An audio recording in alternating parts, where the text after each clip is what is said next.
ভক্তদের সবাইকে নিমন্ত্রণ করার জন্য। তাই এদিকে ভক্ত হনুমান নিমন্ত্রণে করবে গমন। সবাই বদলে বলুন বার জয় রাম জয় রাম জয় রাম।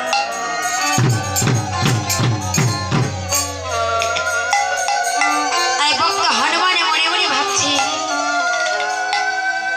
আমি এবার কোন অস্ত্র নিয়ে অযোধ্যায় যাব। বিভীষণ পুষ্পক নামক রথ পেয়েছে অযোধ্যা ভবন।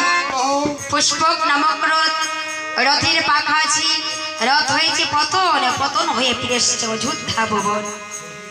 ওই রথ তো সামান্য রথ নয়, ওই রথ নির্মাণ করেছেন সৃষ্টিকর্তা ব্রহ্মা। তবে ব্রহ্মা যে রথ নির্মাণ করেছে, তাহলে বিভীষণ কিভাবে সেই রথের মালিক হয়ে গেলেন?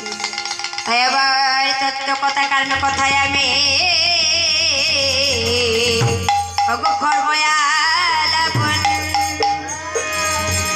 ভক্তিভাবে শ্রবণ করে না আমার ভক্ত প্রাণধ। এই রাজা তুমি তৃতীয় বিবাহ করলেন নিকষা রাক্ষসীকে। নিকষা রাক্ষসীকে বিবাহ করে রাবণ কি করি ভোজ আমরা সবাই জানি।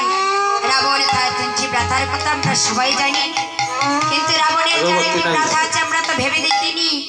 পিতা হলো এক, মাতা হলো দুই। তাই কবি ছিলেন লতারে গর্বে,